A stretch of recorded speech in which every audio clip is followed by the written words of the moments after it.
Hello ladies and gentlemen, this is Papa Bale and welcome to the channel. If you're not sure what we're looking at here, this is motorized. Currently we're all hooked up, so we can't spin it both ways, but this will definitely spin both ways. See, this will spin and this will spin. I'm just waiting for the maglev magnets that I use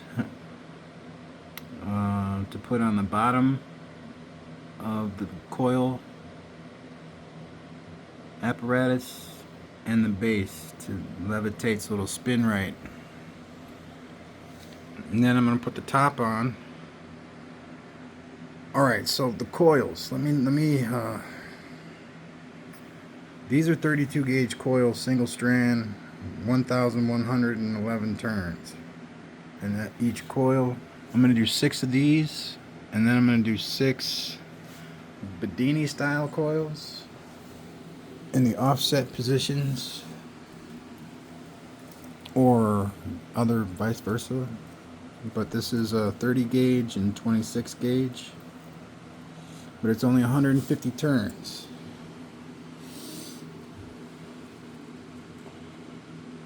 And then I'm leaving it open here for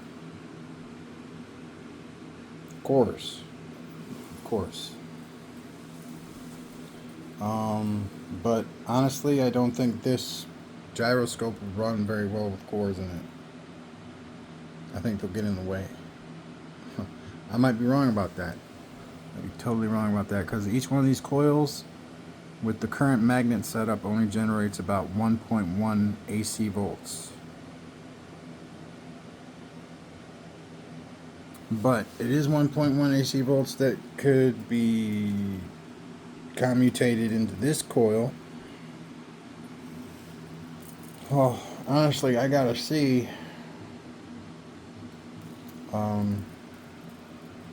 if this coil will fire, honestly. So I gotta build, I'm gonna build these 32s.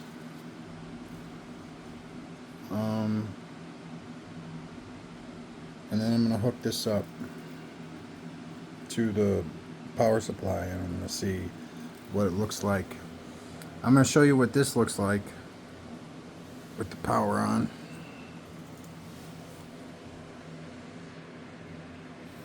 So I'm gonna turn it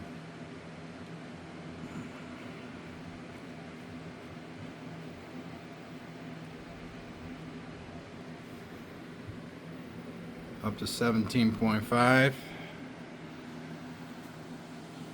Oh yeah, we're gonna get the reed switch. Bada boom, bada bang. Alright, we'll give it a little boost.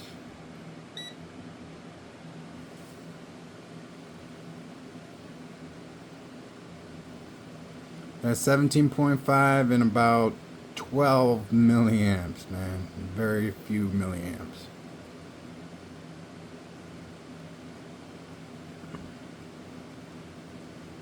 I can't hold still, but it's moving pretty quick. It's 17.5. So it works good as a motor with a reed switch. I don't know how it will behave with commutators. And I have a question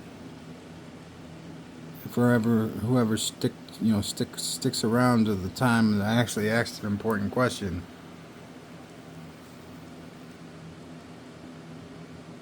Oh yeah, you can feel that. Whoa. Alright.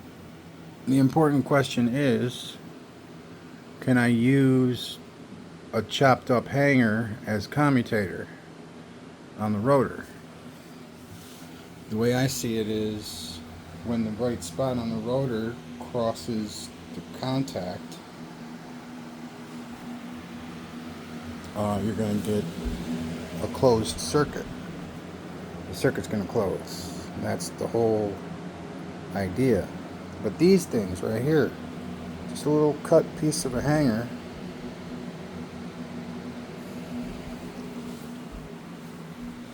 and then we get the brush, which will just be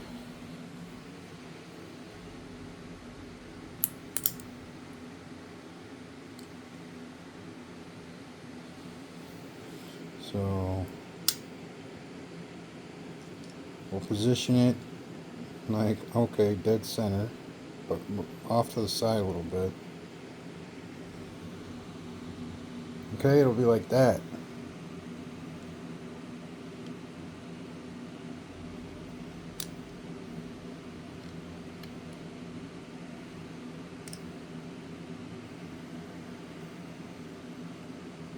You gotta make them the right length though. But I was thinking about having like one on the top on the left and then one on the bottom on the right. Just a conductive material that's on plastic, so I think it'll work. You just gotta cut them to the right length.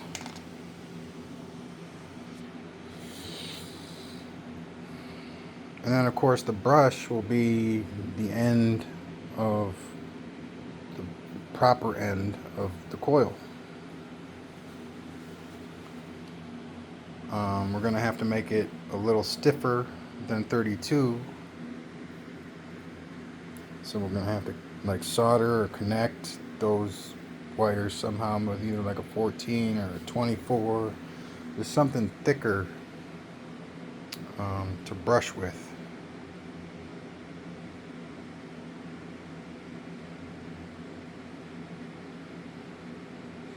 So I think that'll make a good commutator as long as all the ends that need to be connected to it are connected to it and the brush is working effectively. So we could just hook it up dead on, like right down the center, pretty much. Maybe off to the left a little bit on the top and the bottom.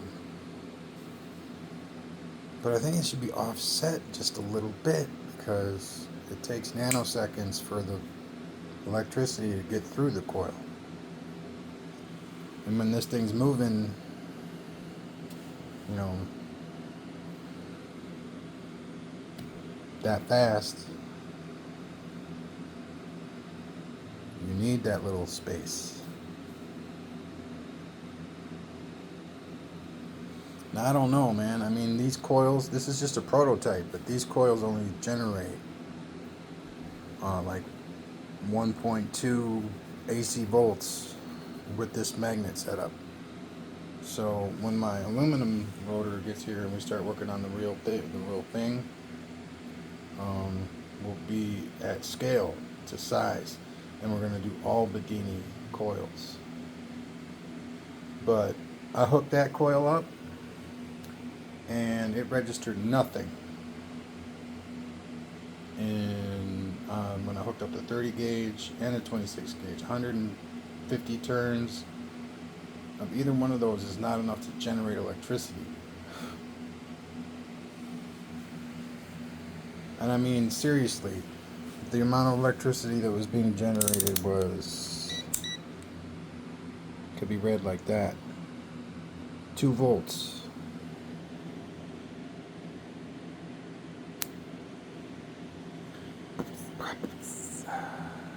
Yeah. So if we can use the hangers as commutators, and I'm going to try that. I just have to use my dome real quick and figure out, because the magnets could time the commutators perfectly.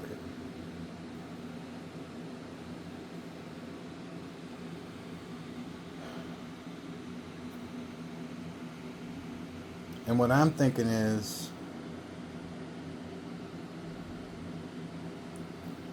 we have a coil, a bigger coil, maybe all 32 wrapped up in there and in the top. Then I'm going to put on top of this and glue onto the coils. It's going to be exactly the same as the bottom.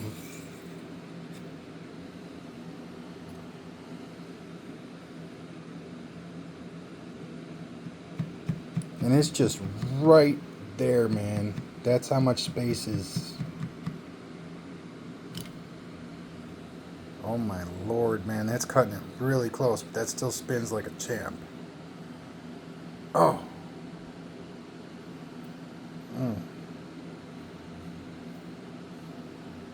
It's hard to tell like which way is the best way to spin it. Maybe this will help. All these coils were wound counterclockwise from left to right in repulsion phase. So it goes left to right and then back to the left as quickly as possible. Take your time to go back to the right, back to the left as quickly as possible. Maybe 1 or 2 turns, 150 turns the other way. So they're all done like that.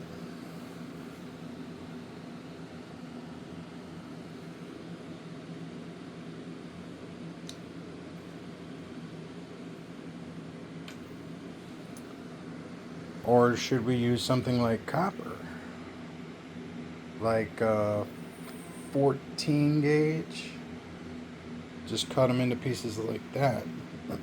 Get all the enamel off.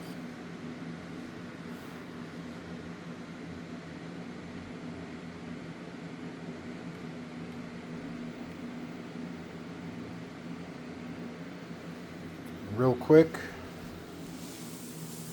15.8 volts. Oh man. And this happens periodically.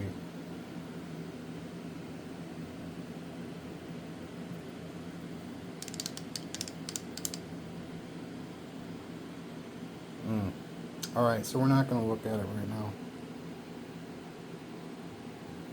I got to redo all those connections. And that's what I do, man. I just redo all of them.